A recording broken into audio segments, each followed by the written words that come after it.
Hey, what's up, world? It's your boy G Sharp, everybody, favorite baby daddy, voice of the street, man. And today we in the studio, y'all. So, earlier I was showing y'all, we had read, the lady was reading, the book of Kim Porter. And we stopped at 45:05, so I backed it up a little bit so y'all can hear the rest of it. And, you go get a chance to hear this woman dying words, y'all. This is crazy. Here we go. Then, because he really wanted to be with me, he was like Caesar, every woman's man and every man's woman. But truthfully, at that stage, I was becoming okay with it. I woke up and left the bedroom where I was with Jada Pinkett, and Sean happened to be coming out of the bedroom. What? Wait a minute. I woke up and left the bedroom where I was with Jada Pinkett, and Sean happened to be coming out of the bedroom with its XX'd out and Will Smith. Yes, XXX attended the parties from time to time. I could see him and Will kind of snuggled up on the bed together. I was grateful I wasn't asked to join in that room. I didn't really like, and the name is X'd out. Sean smiled when he saw me. Good morning. Here at the orgies, he wasn't very affectionate. He didn't have to pretend, but he couldn't walk straight. I knew how his ass felt literally. We had sessions playing with each other's anal cavities. I wanted to be home before Quincy woke up, so I told him I'm going to get ready. He responded, let's have a cup of coffee first. This meant he wanted to talk. I didn't know what it was about, but in situations like this, I didn't really have a choice. He was becoming more violent when he didn't get what he wanted, and I didn't really want to fight. So I sat down, but before we started talking, XXX came out of the room. Sean was wearing boxers. X was in his birthday suit. X addressed me, morning. When he turned around in order to close the door, there was a dried cum stain on his back. X walked over, pulled a chair out to sit down next to us, and lit up a blunt. Who is this X dude? Sean stretched, smiled, and said, this East Coast, West Coast beef is more lucrative than I thought, but it's getting dangerous. X responded, surprised. Business first thing in the morning? Damn, cuz, you own it. But you know you don't got nothing to worry about. You got a pass, daddy. X smiled coyly. Sean apparently has something to talk about with X as well, because he said, I can't protect everybody, especially if someone is no longer going to be on my label. It was apparent X wasn't taken aback by this turn of events by his reply. Sean, are you saying what I think you're saying? Sean continued, it's taxing on my resources to protect people. Someone that isn't 100% of my team can't be 100% of my protection. What the hell is going on here? What does Sean want from me? This morning is turning out to be way more than I expected, and I have to go. Quincy will be looking for me. Meanwhile, X apparently wanted clarity. So to be clear, if something happened, X made quotation marks with his fingers to one of your artists that was leaving your label anyway, it would be considered, he makes another set of quotation marks, out of your control. Is that what you're saying? Wait a minute. Can they be talking about Biggie? Is Sean saying he won't protect Biggie? At this point, I was too young, too naive, too hung over to understand that this was not a lack of protection. This was a hit. Where did this come from this morning? But an older, wiser me understands now what I did not comprehend all these years ago. Sean was just getting to the real reason that he had X there. The world was about to lose Biggie. X laughed. You a cold mother effer. Sean said, why the F should I protect someone that isn't going to stick around? I made him. That nigga should be worshiping the ground I effing walk on. I was thinking Sean's ego is rearing its ugly head, and I wanted to get out of there, but instincts told me I need to tread carefully. So my next move had to be calculated. I don't really want any part of this, not even implicitly. But I was just dragged right into the middle of it. If what was happening here ever comes out, will I be held as an accomplice? But even as those thoughts crossed my mind, I couldn't just pretend this was okay. So I said, but Sean, he hasn't left yet. They're just rumors. Are you going to let him die because of some rumors? Sean glared at me, the anger in his voice obviously stemming from hurt as he said, I know when I'm being betrayed. I'm not killing anyone, but I'm not protecting somebody that doesn't have my back 150%. F that. This was railing out of control. My mind began to race. Is there a way to get through to him? Maybe I could use the finance route. Sean, he's bringing in so much money. You put so much money into cultivating him. Are you going to throw away all that money? That's when he revealed how thought out this meeting really was. If he leaves, he takes all the money I invested into creating him. Sean sighs. But if he can't protect himself and something terrible does happen, then the money I would make off his death will blow away all the money we made so far. I was perplexed. Sean, he continued, he's worth more to me dead than alive. Sean Combs is a calculated monster. X chimes in. I get that, fam. A lot of people out there want Biggie dead too. Without your protection, he doesn't stand a chance in Cali. Biggie's going to die. This is crazy. I dare not say anything else about it. I think I know who X is, but I'm not going to say anything until something else, come out to confirm it. But I have an idea.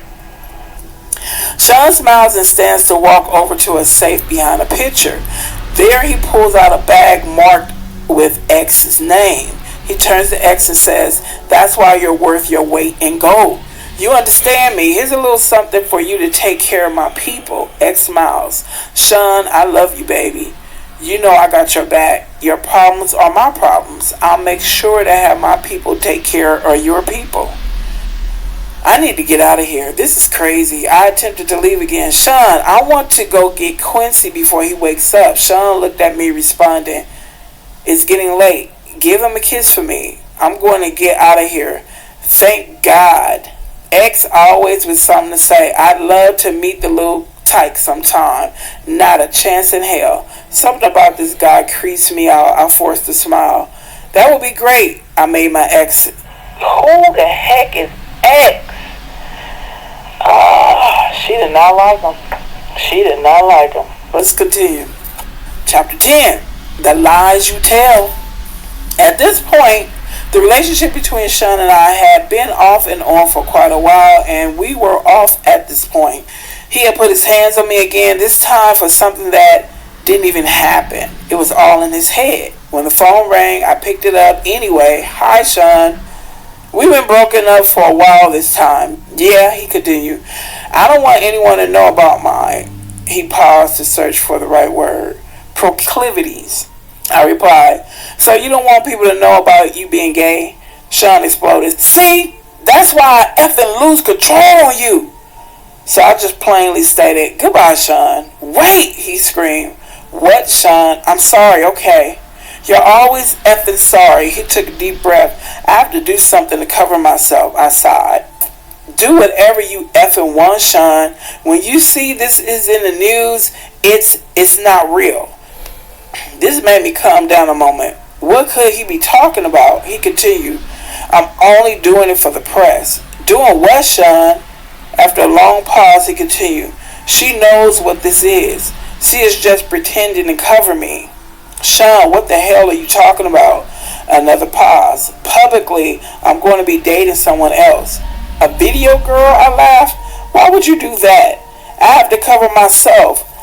I was getting mad. I was actually angrier at myself more than at him. Why was I getting jealous? I was sitting there actually comparing myself to video vixens in my mind. They are thick, but look at my body. Did he prefer some light-skinned, big-butt girls from videos? I called myself, no. I know he likes men any damn way. As I regained control, I asked, why the hell are you telling me? He sighed. I wanted you to find out for me first. Like I give a ish. He came at me with his favorite line, "You know I love you." It was getting old. I could only think to myself, here we go. Love is a big strong word. I'm tired of him throwing it around and using it when it fits his needs. He's using it while he's sitting here telling me about dating someone else. I replied, "You don't hit people you love, Sean. Love doesn't hurt." He sucked his teeth as he responded, "Come on. Are you serious? That shit's for children. We aren't in effing high school. Sometimes things happen. That doesn't mean I don't love you. I wouldn't hit you if I didn't." Wait, that sounded wrong. "You said exactly what you meant." He took a breath. There was an awkward silence. The fact I was still on the phone and waiting for him to speak meant he had the power. He was more cautious as he continued. He didn't want to lose that power. "Kim, no one that I don't care about can bring that kind of emotion out of me." I wanted to say, "Is that how you talk to dudes after using butt plugs?" But there is a line I dare not cross. Instead I said, "You say that while you're dating some other itch? That's just for public." I was done. It could be heard in my voice as I said, "Whatever, Sean. Do what you need to do. Leave me alone."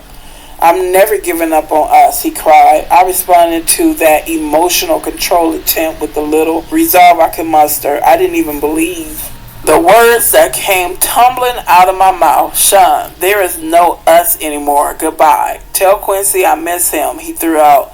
His emotional manipulation was really driving me crazy. This time I said with much more conviction, "Goodbye, Sean." I hung up. Manipulative bastard.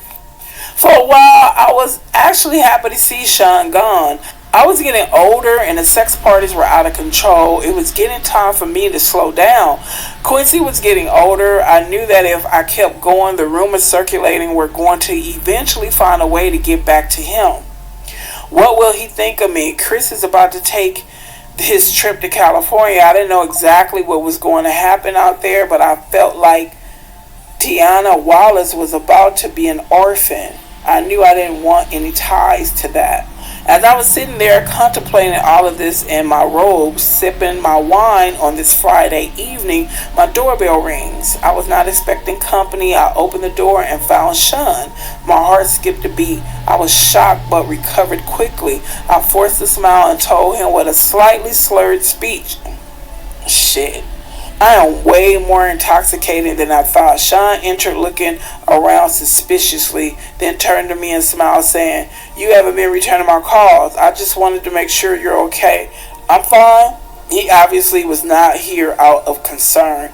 He was checking to see who was here. Sean was controlling like that. Yes, even though we were not together and he was dating someone else, he started to make his way to the living room. I attempted to put a quick end to the visit, but it came out a little more directly than I intended. "So, since you can see I'm fine, you can let me go to bed now." Part of me wanted him to stay. As he entered the living room, I was forced to follow. Sean was very direct with his next inquiry. "Is someone else waiting for you?" I'm going "No, to sleep. but Sean, we're not together. You're dating someone else and I can F whoever I choose." With this, Sean became irate. He fiercely slammed me to the ground. Then he pulled out a .22 and set it on the end table. He turned to me calmly. I was scared. My voice quivered as I pleaded to him, "Sean, please stop. Quincy is here." How did we get here? How did we get to the point that he was in my living room threatening me with a gun? He knelt on one knee and got right in my face to say, "You're mine. You don't have a choice in that now. I can't live without you." He stood up, composing himself. I was terrified as I whimpered, "Sean, that's not love." Sean picked up his gun and cocked it. He looked at me almost thoughtfully and asked, "Have you ever heard, if I can't have you, no one can?" "Sean, please don't. Please, Quincy will hear." Sean smiled and put the gun away, saying, "Oh, this is just for dramatic effect. I would never shoot you. If I was going to kill you, no one would trace it to me. You know how many people I've had to take care of over the years? It will be quiet. Something in your food or drink." Oh my God. Something in your food or drink. Something that will never get back to me. I wouldn't shoot you. Do you understand? I could only nod, tears flowing down my cheeks. He looked at me thoughtfully. As he reached down to help me up, I could do nothing but agree. He's a terrifying monster. Now he wanted to smooth it over and I had to go along with it. What else could I do? Listen, baby, I don't ever want to hurt you. You know I really love you, or I would have moved on. Thinking about living my life without you is just too hard. If someone ever tried to hurt you, I would kill them. My back hurt from where I hit it on the table when he shoved me. All I could do as he held me up was nod that I understood through my streaming tears, which he wiped. He looked toward Quincy's room. Let me say goodbye. No, Sean, please. Thinking quickly, he has to get up in the morning. Sean looked at me with an unreadable look. He was studying me. Okay, I'm gonna go. Nervously, I walked him to the front door. This is over, thank God. He kissed me. I didn't want him touching me, but I couldn't refuse. Kiss Quincy for me. I tried to keep my composure as I replied, sure, Sean. He opened the door to leave. The bodyguard that was waiting outside escorted him to the car. This was far worse than I realized. Why would he need a bodyguard at my front door? How was he anticipating this go? After I shut the door, I had another drink. For tonight, the nightmare was over. I sipped on my wine and cried. The next few days, he sent dozens of flowers. He brought Quincy expensive toys. He didn't want me. He wanted me to keep his secret. I'm trapped. He has the authorities under his thumb. I can't go to them. This is like a gangster movie. How high up does his power go? How far is his reach? The FBI, the CIA, who is not corrupted or who won't be silenced by their upper chain of command? Can anyone help me and my child? He found his way back to my bed. I had no choice. Chapter 12. A Mama's Love. The calamity that ensued between the death of Biggie shook the East Coast. It rocked me as well. Sean could have stopped it. He was complicit in it. He was a contributor. He knew it was going to happen and didn't stop it. This was his friend. No, they were not nearly as close as Sean would have the public believe, but still. As far as Sean was concerned, we were great. To the public, we were just having the off and on relationship of a normal couple. And I probably just seemed like a money-hungry hoe. But the truth is, I just got used to not having a choice. Today, I recognized it for what it was. Stockholm Syndrome. I was at his beck and call and had become comfortable with it.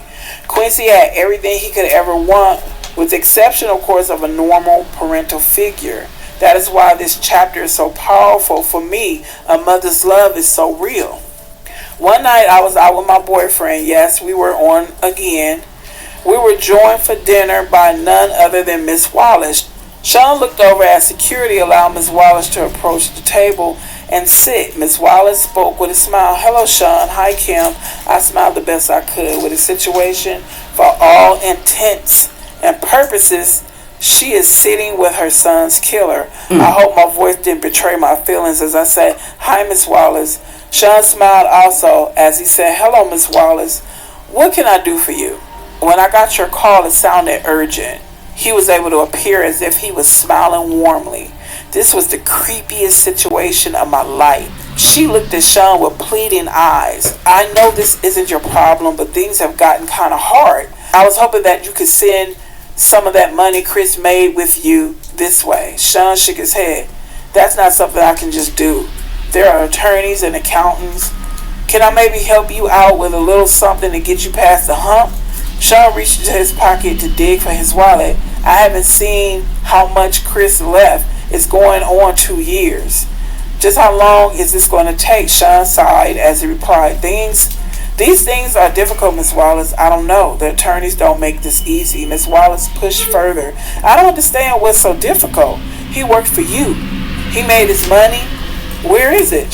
Sean shook his head as if saddened by what he was saying as he continued. It's not like I can just give you his money. You're entitled to certain amounts and they are just trying to figure out what that amount is. I don't mean to sound cruel, but it wouldn't be fair to me to just give you tons of money. You got rich off my son and now you're keeping all of his money? Sean kept his cool as he replied, I'm afraid business isn't that cut and dry, Miss Wallace. I pay for publishing, publicity. I mean, in all actuality, if I'm going to be straightforward, Miss Wallace, Chris probably owed me money. I won't know until it's all worked out. The anger in Miss Wallace's voice barely overshadowed the pain, or perhaps it magnified it as she uttered the only words she could muster. You bastard. Sean didn't flinch. He just said, look at the contract. I'm honestly trying to get him as much as possible out of it. But I have investors. I can't just take money that doesn't belong to him and start giving it away. Miss Wallace exploded in response. You know good and well Chris didn't owe you a damned thing. Sean stared her straight in the eye unwaveringly and said he would have started making a profit after a few years. His money until his album sales, paid for studio time, music, videos, publishing, and marketing would have come from doing shows. I'm sorry he isn't here to make that money. I miss him. Her response was deadpan. Did you kill my son? Momentarily, Sean was stung into silence. She asked him again, her voice quivering. Did you? He started. Miss Wallace. She would not be redirected. Answer the question. I was not used to seeing Sean on the defensive. No, of course not. She looked at him with spite, the anger in her voice enough to send shivers up my spine as she replied with a menace only a mother can. I don't believe you, Sean. Sean looked at her with a sadness that I knew in my soul to be fake. Although looking at him without context, anyone would believe him as he replied, I'm sorry to hear that. Today I know he was able to muster that false sincerity because he's a sociopath. Back then I thought it was compassion. With no more words, Miss Wallace stood up and left. Sean watched her exit with disbelief, not knowing what to do. I placed my order. Dinner that night was long and silent. I feared for Miss Wallace's life. Sean is most dangerous when he feels threatened. It's like he has an animal mentality. Let's go on. No, she could not physically threaten him, but this threat was very real. If she goes public with her accusations, Sean's image will be damaged. I have felt for myself the extents he will go through in order to protect that image. Chapter 13. Have some faith. The fact of the matter is, Sean was a complete control freak. He was absolutely the worst. But of all the things he did for control, this might have been one of the most despicable ones. We were in the bad boy office one evening, sitting in the lounge area enjoying a meal. Sean was smoking one of those big cigars when Faith entered and sat down with us. She seemed relaxed as she said, hey guys. As I smiled, I never had any bad vibe from the marvelous Faith Evans. We never talked about the wild time the three of us shared at one of Sean's parties. I gave her a hug. Hey girl, what's up? Sean smiled and asked, hey, what brings you out? She addressed Sean saying, look, when you asked me to hook up with Chris, I understood you needed to control him. I felt honored that you would choose me to monitor one of your most valuable assets. Chris is sweet, Sean laughed and said. Honestly, I knew you would be good, make the big man feel loved. I don't feel good about all this, Sean. Sean got that look in his eyes he gets before he blows his top. Faith saw it also. She treaded carefully. Sean, you know I'm as loyal as they come. Sean leaned forward, unintentionally threatening, and said in a low tone, yeah. But Sean, Chris and I had a child together. Sean leaned back. He let out a deep breath. I'm going to take care of you. You're not like Chris. You're loyal. Faith had a tear in her eye as she responded. He didn't have to die. This is getting very touchy. Did she know? Did she suspect? Was this her trying to find out if Sean intentionally killed Biggie? I wanted to ask, but of course there was no way of doing that. This is so crazy.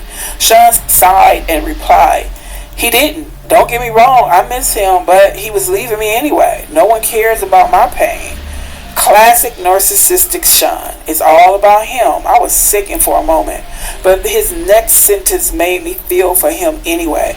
I wanted to share all this with him. He was my man. Faith couldn't hide the anger that flared in her eyes, but she knew who she was talking to. She was careful as she spoke. Sean, you have friends you share things with. Sean sat forward again, and this time with malicious intention as he queried, what the F is that supposed to mean? Chris had no one, only you. Sean lost it. That fat F and that other piece of ish I had, you F. I interjected while in shock. You had her F Pac? Sean glared at me as he answered, yes, F and Pac. Those mother effers were going to try to start their own label and compete with me. Me! After all I did for that fat F? Nah, I wasn't using resources to protect that mother effer. No effing way. As Faith started to cry, Sean looked at her and softened slightly. He spoke a little calmer. Look, I didn't hate him. I was hurt. But I didn't hate him. I'll make sure you and CJ are taken care of. Without word, Faith got up to leave. As she turned, Sean spoke softly, Faith. She ignored him. He called her again, Faith. She exited quietly. Sean just looked at me and said, damn. I really didn't know what to say. Sean just told Faith that he wouldn't protect her husband because he was going to leave Bad Boy. From a business perspective, I didn't disagree with Sean there. If you're leaving and creating competition for him, why would he spend resources on you? So I hugged Sean. But I also knew he didn't have to send Chris to California. I wondered if he realized that he sentenced him to death. He hugged me back with tears in his eyes and asked, how the F am I the bad guy, huh? I effing do nothing but bust my ass to make everyone live comfortably, and I'm supposed to just let niggas walk all over me? As I held him in a comforting embrace, I replied, no, baby. He took me right there on the couch. Like I said, Stockholm Syndrome. Chapter 14, I was Sean. This particular evening, I was at Sean's house. Quincy was staying with a friend. It was a long time for Sean and I until the doorbell rang. Sean got up to answer it. I heard a woman yelling and quickly realized that it was Jennifer Lopez, or better known to the world as J-Lo. Sean, what the F? Sean responded calmly, relax. It's only 16 chapters, y'all, so we got 2 more to go. Isn't that what we have bodyguards for? Normally when these kinds of situations arise, I remain quiet and just listen. I play my position, you could say, but I wasn't paying attention to the news for the last day or so, and even though it would be the only thing anyone would talk to me about for months, no one had spoken to me about it yet. So I entered the foyer asking, what's going on? Jennifer exploded at me. What's going on? What's going on? This nigga shot up the damn club. My jaw dropped looking back and forth between the two. Sean spoke soothingly. Jen, you gotta calm down. Jennifer was having none of it. She continued, calm down. You shot a bunch of innocent people, Sean. Sean placed his hand on her forearm. It's a bonding technique. He was shrewd in handling her. He does this to me too. Even if you know what's happening, it works. It's an intimate contact without being personal. He was aiming to disarm her. This did not seem to immediately sway Jennifer as she continued. Why in the hell do you think Biggie's replacement will take the fall for you? Biggie's replacement? Wait, could she be talking about? I had to know. Are you talking about Shine? Jennifer didn't even look at me as she responded, yes, effing Shine. Sean continued a calm and even voice. Relax, the situation is under control. Jennifer was not coming down. She went on, they contacted my attorney for my statement, and there are a lot of witnesses, Sean. There's no way you're going to get away with this. Sean's arrogance can be immeasurable at times. He laughed as he asked, you doubting me?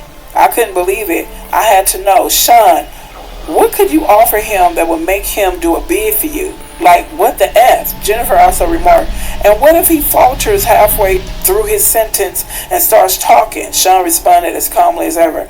He won't do that. People in jail don't cross-connected people on the outside.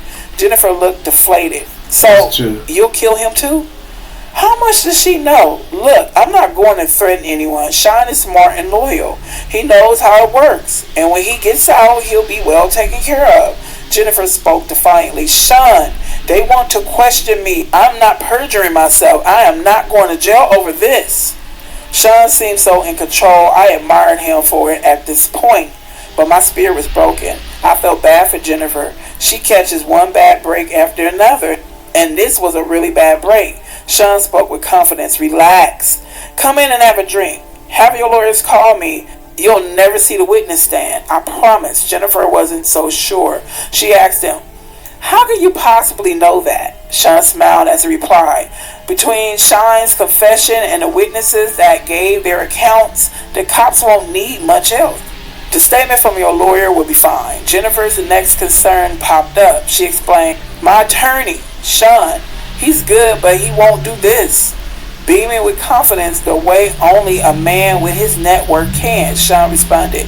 Sure he will. Jennifer shook her head defiantly as she responded. Sean, you don't know him. Sean's unbreakable confidence was ruling the day. Jennifer was giving in as he told her with a smile, I got this. Sean, are you sure? Sean gave a wink. My attorneys handle situations. Give him my number too. Jennifer seemed leery as she asked, You're not going to threaten my attorney? Sean laughed as he replied, No, of course not. Money talks, baby.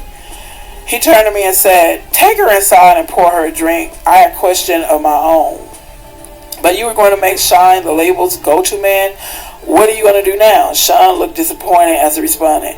He had the voice, but his flow, he signed. Well, artists with his talent are a dime a dozen. Looking at Jen, he continued, He's not a once-in-a-lifetime find like Jennifer Lopez. Now he's throwing on a charm. Despite the situation, she blushed slightly. Sean continued, Let's grab that drink. Let me handle this attorney situation. Relax, don't worry. He left the foyer and went to have a seat in the living room.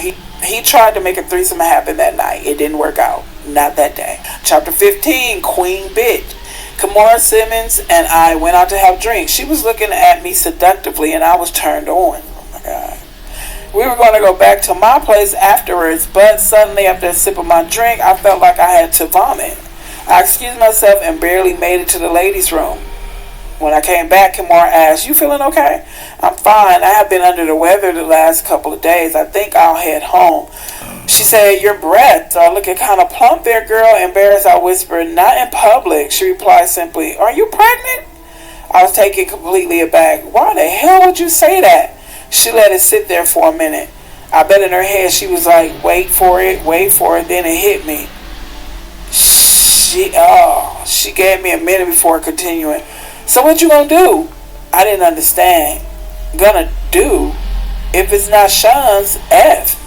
If it is, with the shock wearing off, the scope of the situation began to take hold. I responded, I better get a test. She looked at me with pity. Damn, girl, good luck. After what he did to Chris, I wouldn't want to be in your shoes. The desire that was in her eyes before I got sick was all but gone.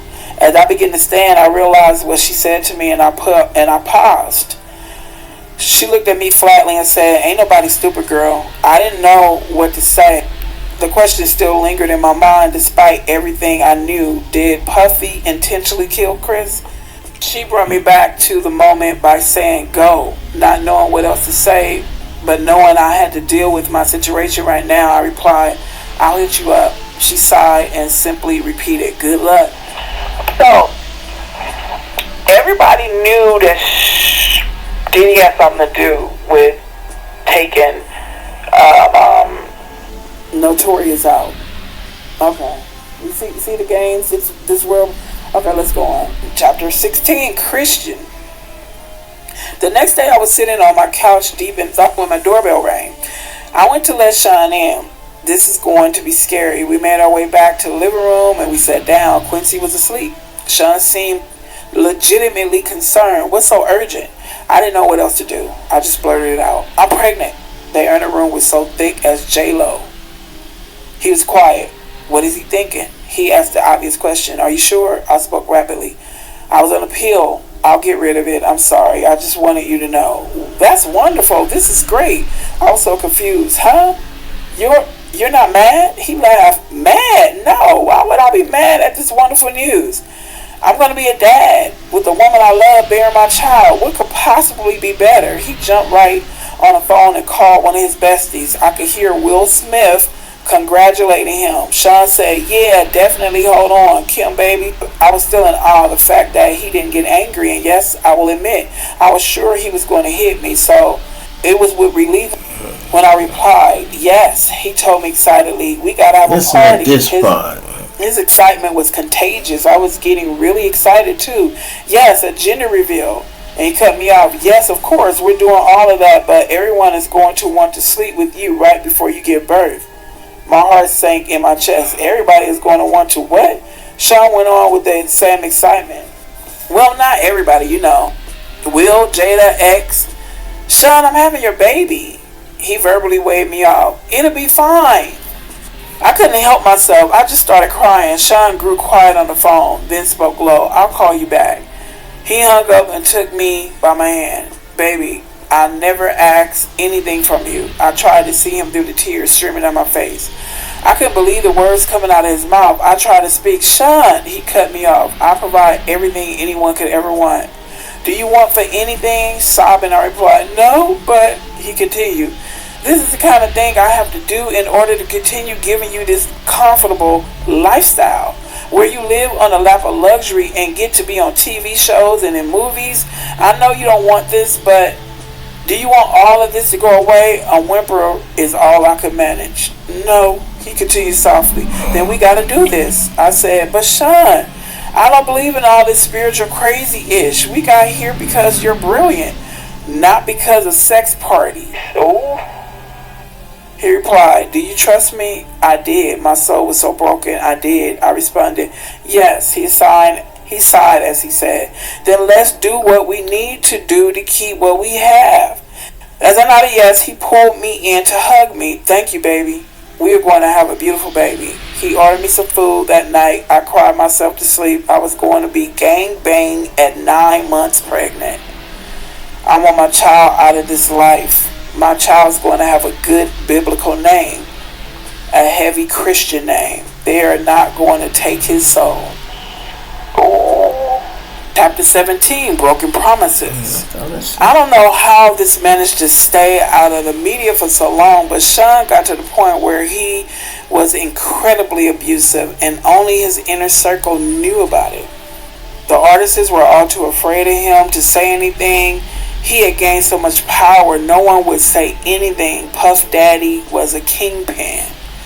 This Monday morning, Quincy was in school and our son Christian was with the nanny, and I still had to make a living. I still loved the camera and had just been cast for a new movie. Sean was going over to celebrate with me, just the two of us. I was in the bathroom when he came in. We were supposed to go out for dinner, but he was in a foul mood. Sean yelled, what the F? I would have to walk on eggshells as I came out of the bathroom, but I found him holding flowers, so I smiled. You brought me flowers. Sean yelled, no. So who the F are they from? I was bewildered and told him honestly, I don't know. Probably just a fan. He threw the attached card at me. I picked it up to read it. Sean, he slapped me so hard I hit the ground. Sean yelled, who the F were you with the other night? I looked down at the card that was lying on the ground next to me and it read, the other night was amazing. We must do it again. Ish, I tried to explain. Sean, he threw the flowers at me. That's not how this works. You have my child. You don't touch anyone unless I allow it. I yelled back, it was just coffee with the producer. It was nothing. He glared at me and asked, who the F is this producer? I was trying desperately to calm him down as I responded, from the movie, babe, calm down. He picked up my coffee mug and slammed it against the wall. Coffee flew everywhere as he yelled, who the F this nigga think he is? Sean, he's just some producer. We talked about the role and me maybe starring in another movie that he wants to produce. I swear, that's it, Sean. Sean exploded even more. He wants to put the move on my effing family at the top of his lungs. My effing family? He flipped the table over, breaking it. It was a heavy table. But Sean is stronger than he looks. I pleaded with him. Sean, please, he yelled at me. What? I tried my best to calm him down. He probably didn't know. It didn't come up. You're publicly dating someone else, so he screamed at me, and it somehow seemed even more intense. So you didn't tell him back off? Son, I didn't. And then out of nowhere, he hit me with a chair. I don't remember anything after that until I woke up in the hospital room. My arm was in a cast, hanging from a sling. My face hurt. My eyebrow was in intense pain, as was my lip. As I came to, the first face I saw was the man that put me here. Sean asked me with concern in his voice, how are you feeling? I responded, stay away from me. I'm sorry. I don't know what came over me. Save it for the lawyers. Stay away from me. We were in a private hospital room and no one would hear me. I could scream like my life depended on it, but it wouldn't matter. If I did ring for assistance, I wouldn't get any. He kept going. I was just so jealous. You know how I am. He took hold of my left arm, the one that was not slung in a cast. You have our beautiful son, our family. It's just, at that point, I had enough. The one you slutted out right before giving birth? Are you effing shitting me? Stay away from me. Don't come near me or my kids. He continued to plead, I'm sorry, baby, I promise. And I swear I've heard this song one too many times. I spoke through gritted teeth. If you come near me or my kids again, I'm calling the cops. A flash of anger returned. You would use my kid to threaten me? But then he caught himself. I understand you're angry. I glared at him as I cut him off. I'm serious, Sean. He spoke blandly with no energy. And tell them what? That you had a car accident? They'll pity you. That you hit your head? He was going to make me look crazy. They were going to believe him. He was a kingpin. You're an effing bastard. Sean spent the next 6 months helping me heal and working his way back into my life and into my bed. I was so damn stupid, and of course I wasn't cast for either movie. From what I understand, the producer died of pneumonia. Another one. Damn, did he kill the producer?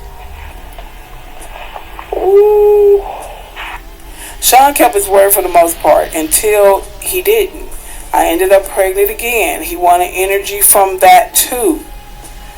That would be my last sex party. My body will never be ravaged by so many people again, especially while I'm pregnant. Ooh. What if something happened to the twins? After that, I wanted out. But when I tried dating someone else, they would end up dead from pneumonia. What the? I knew Sean was behind it. This was not a coincidence. He gets jealous of a guy and they die of pneumonia. I could be next if... Oh my... So... Didn't she have some kind of pneumonia?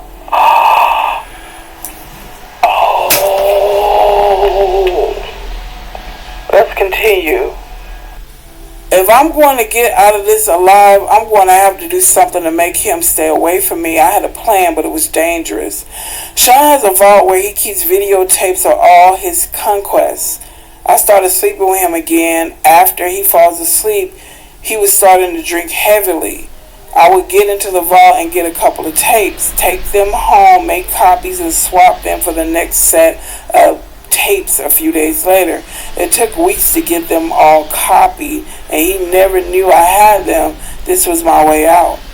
Some of the tapes had things I would have never expected. The gay parties are one thing, but the young boys like Usher, Lil Bow Wow, Justin Bieber, I would have never known. My God, is he grooming Quincy? This has to end. Ooh. I invited him over one day to confront him and put an end to our on-again, off-again relationship. He entered my house unannounced for the last time. He would no longer have the key after today. I was in the kitchen. Kamara and I were sharing drinks. I was scared to face him alone. Sean entered smiling. What's up, Kimmy? Hey, Mora. I told Sean to sit down. Because of my tone, he looked at me stung and asked, what's going on? What is this? I responded with delight. Me taking my life back, we're done. He answered, hold on, wait a minute. I was so excited that I wasn't hearing any of it. I shouted at him, no more. This is effing over. He looked confused as he asked, where's all this coming from? With disgust, I said, I got effing footage, son. He looked even more confused as he inquired, what are you talking about? Kamora said with revulsion. Usher too? Sean said, wait, what the F is going on? Sean stood aggressively and Kamora responded, don't make me call the cops. Sean's anger was creeping in as he replied, this is how it is? I simply nodded. If anything happens to either one of us, it gets released. He seethed as he queried, after all I've done for you? I don't think I was ever so happy as when I said those words to him. Get out. Pissed, he started to leave, looking back with pure hatred. As he walked down the stairs, he turned around in a fury and lunged at me. He knocked me down near the top of the stairs. I was hurt. Kimura screamed, "Stop!" As he began to crouch over me, I kicked at him, hitting him in the kneecap, then his face. He went tumbling down the stairs. He was too hurt to get up. I called the cops. Kimura left before they arrived. When he left, it was in an ambulance. I felt empowered. I felt safe. The Sean Combs days had finally come to an end. Chapter 19. Finale. Things were okay for a while. I started dating again. It was almost normal until I got serious with someone. Then my boyfriend died of pneumonia. I knew it was Sean again. That's when I decided to write this book. A few days ago, my home was burglarized. Only laptops were stolen. I know it was that bastard or his goons. Of course, I had a copy in the cloud that I was able to easily download here onto this new computer. As I continue to write now, I'll send this into the cloud as well. I will send out copies via email, and my Google Drive password will be attached so the missing chapters can be accessed. This book must get out. There are so many more chapters to add. This outline is a great start. I have to organize the rest of the chapters and add them in little by little. I plan on spending today working on exactly that, but I'm not feeling very well. Thank God the kids aren't here this weekend, so I can rest. I called Kimura to cancel our tentative plans for a meetup. When I spoke to her, she said, "Girl, that doesn't sound like the flu. You want to go to the hospital?" That didn't immediately alarm me. I just need some rest, I told her, and quickly got off the phone. But why can't I get my doctor? Why won't he pick up the phone? Oh no, I called Sean from my bedroom, where I'm lying in my bed. All I could think about was the kids, my babies who are with this monster, that man that I now suspect of having done this to me. Sean picked up with that air of superiority in his voice that let me know it was too late for me. He spoke confidently into the phone. "Hello?" I screamed at him. "You bastard. I have your effing children. What are you talking about? The kids are with me," he replied with a mocking innocence. There's literally nothing I could do. I could only ask, "Did you ever love me?" Instead of answering the question, he responded, "The most important thing to me in the world is loyalty." I couldn't believe it. I had to ask, even though I understood. What the F does that mean? With the same feigned innocence, he mocked Kim. Is something wrong? He's going to continue this game to the bitter end. I asked one last time, "How could you?" Again, with the narcissism I had now come to despise, he responded, "How could I? Do what? I gave you everything. You went to someone else. You left me just like everybody else did." You asked, "How could I?" "How could I what?" I yelled. "Look what you did to everyone around you." There was only anger in his response. "So you're saying everyone leaves because how I am, and you were going to expose me?" He had me burglarized. I knew it. I shouldn't have threatened him. I should have just published the book. I'm going to die like Heavy D, like Biggie, like Pop, like so many others, and it's because he is a monster, plain and simple. Before hanging up, I simply say, "That's not the only copy, you F." Then I shoot out a group text. I let everyone know he got me. Then I call 911. As I sit here waiting for the ambulance, I am writing this chapter and praying that I make it to the hospital. I don't feel like writing anymore. I may not be around to see it in print. It's okay. I'm sending it out. He won't get away with this. I will have to say my final words. Sean Combs will get exposed even if I lose my life doing it. My kids have always been my most cherished possessions. I want the world to know that, but more importantly, I want them to know. And that is the end. And this book basically answered a lot of the questions that we all have. As she was finna say, y'all, That book answered a lot of the questions that we wanted to know, all the speculation and everything. The 2 and 2 we put together, we were correct, but the way she sounded like he had Biggie killed. Now, we knew he had something to do with Biggie getting killed, y'all. This is just my opinion. He didn't have Biggie killed like sending niggas out.